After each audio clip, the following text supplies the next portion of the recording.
नमस्कार दोस्तों जैसा कि आपको पता है कि मैं समय समय पर गवर्नमेंट एम्प्लॉयज के लिए वीडियो बनाता रहता हूं, नई नई जानकारी आपके पास लेकर आता रहता हूं और उससे रिलेटेड जो भी इंफॉर्मेशन होती है मेरे पास मैं आपके साथ शेयर करता रहता हूं।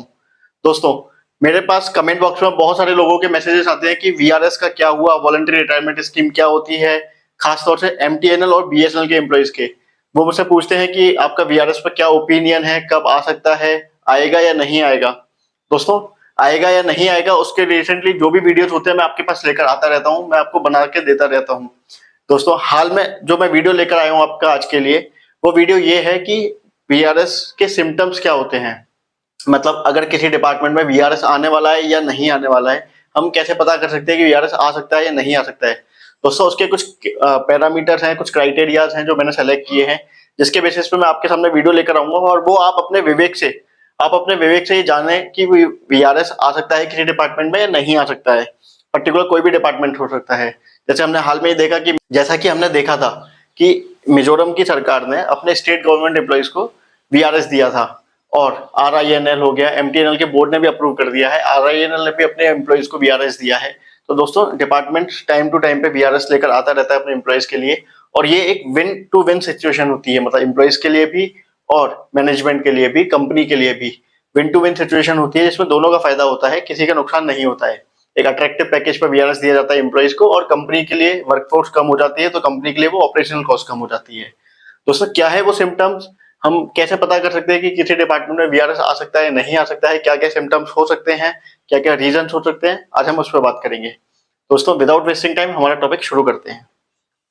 दोस्तों, आज का जो हमारा टॉपिक है वो है सिम्टम्स ऑफ वीआरएस। हम कैसे पता लगा सकते हैं कि किसी डिपार्टमेंट में वीआरएस आ सकता है या नहीं आ सकता है, ऐसे क्या क्या रीजंस हैं। दोस्तों, उसमें मैंने 3 रीजन सेलेक्ट किए हैं। पहला है ऑर्गेनाइजेशन लेवल पर, यानी कि डिपार्टमेंट लेवल पर, कंपनी के लेवल पर हमने देखा है कि ऑर्गेनाइजेशनल सिम्टम्स क्या हैं कि वीआरएस आ सकता है या नहीं आ सकता है। दूसरा, ऑपरेशनल लेवल पर देखा है। ऑपरेशनल मतलब कंपनी के कामकाज को देखते हुए कि कंपनी का कामकाज पहले कैसा था और अब कैसा है और वीआरएस आ सकता है या नहीं आ सकता है। तीसरा है एम्प्लॉय रिलेटेड सिम्टम्स। एम्प्लॉइज से रिलेटेड सिम्टम्स भी होते हैं जो हमें इंडिकेशन दे सकते हैं कि वीआरएस आ सकता है या नहीं आ सकता है, कि कंपनी में वीआरएस की सिचुएशन बन रही है या नहीं बन रही है। दोस्तों, जो पहला टॉपिक है हमारा ऑर्गेनाइजेशनल सिम्टम्स का, उसमें है कॉस्ट कटिंग। अगर कंपनी अपनी कॉस्ट कटिंग मेजर्स को, पैरामीटर को सेट कर रही है, मतलब पहले जो खर्चे होते थे उस पर regularly cost cutting major apply कर रही है, कॉस्ट को कम कर रही है, व्हीकल के एक्सपेंडिचर को कम कर रही है, रिपेयर मेंटेनेंस को खर्च को कम कर रही है, या एम्प्लॉय के ऊपर जो भी कॉस्ट इनकर्ड होती है उसको कम कर रही है, तो ये एक पैरामीटर हो सकता है, एक इंडिकेटर हो सकता है कि वीआरएस का। दूसरा है दोस्तों रीस्ट्रक्चरिंग।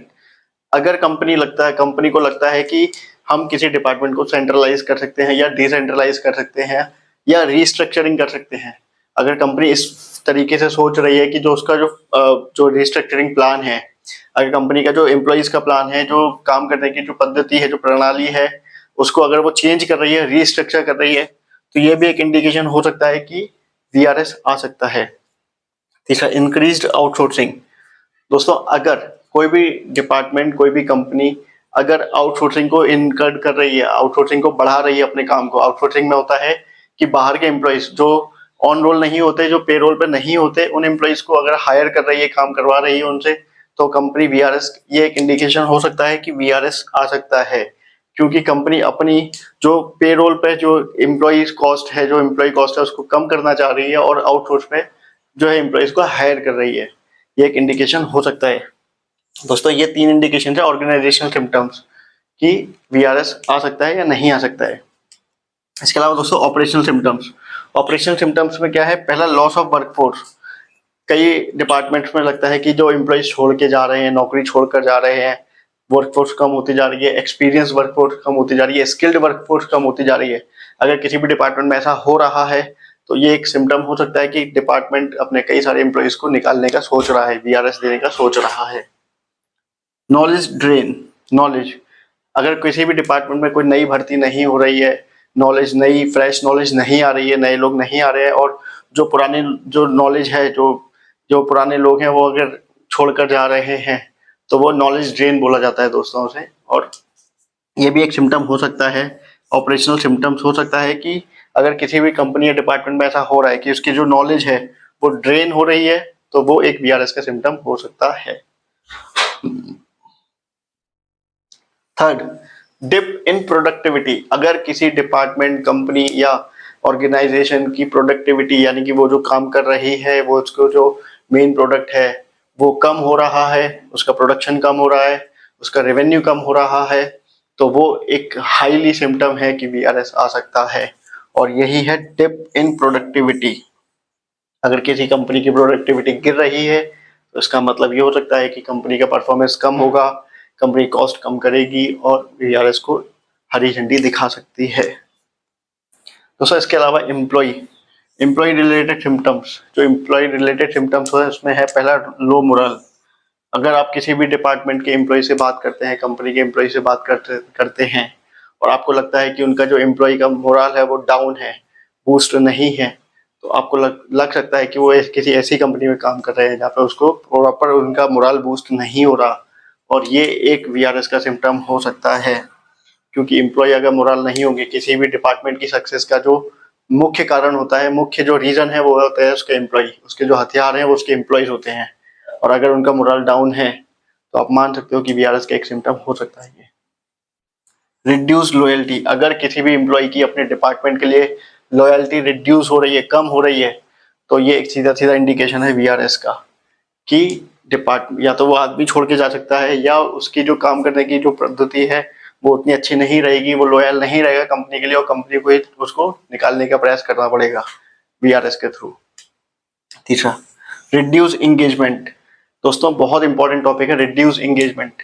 अगर कंपनी के जो भी टारगेट है, कंपनी के जो भी मिशन है, कंपनी का जो भी विजन है, उसमें एम्प्लॉय का इंगेजमेंट नहीं रहेगा, अगर चाहे वो लो मोरल की वजह से हो, लॉयल्टी कम होने की वजह से हो, किसी भी वजह से हो, अगर एम्प्लॉय का इंगेजमेंट नहीं रहेगा तो कंपनी को लॉस होगा, और कंपनी को उस एंगेजमेंट के चक्कर में भारी नुकसान होगा, और कंपनी चाहेगी कि हम उस लो एंगेजमेंट वाले एम्प्लॉय को निकाल सकते हैं, कंपनी विचार कर सकती है, तो ये भी एक सिम्टम हो सकता है reduce engagement. Fourth, increased workload. अगर आपके डिपार्टमेंट की नई पॉलिसीज की वजह से, रीस्ट्रक्चरिंग की वजह से आपका वर्कलोड बढ़ता है, अगर एम्प्लॉयज का वर्कलोड बढ़ता है, जहां पहले वो 100% काम करता था, अब उसको 200% काम करना पड़ रहा है, अपना टाइम ज्यादा देना पड़ रहा है, ज्यादा एफर्ट्स मारने पड़ रहे हैं, इसका मतलब ये है कि आपका वर्कलोड बढ़ चुका है। वर्कलोड बढ़ना आपका VRS का एक सिम्टम हो सकता है। वर्कलोड बढ़ना VRS का एक सिम्टम हो सकता है। दोस्तों ये जो पॉइंट है, ये मैंने जो मुझे लगता है कि ये पॉइंट कंसीडर हो सकते हैं VRS के लिए, वो मैंने आपके सामने पेश किए हैं। हो सकता है कि इनके अलावा भी कुछ पॉइंट हो सकता है कि किसी डिपार्टमेंट में ये सारे पॉइंट हो लेकिन VRS ना भी आए, हो सकता है किसी डिपार्टमेंट में ये पॉइंट्स ना हो और उसके बाद भी VRS ना आए, और किसी में ये पॉइंट हो और फिर भी वो VRS ना लाए।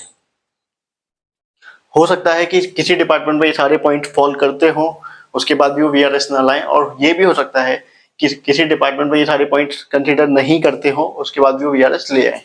तो दोस्तों ये तो एक सब्जेक्टिव मैटर है, आप अपने विवेक से इसे डिसाइड करें, ये आपके ऊपर है। आपको ये वीडियो कैसा लगा हमें कमेंट बॉक्स में बताइए, चैनल को सब्सक्राइब कीजिए और वीडियो को शेयर कीजिए। धन्यवाद।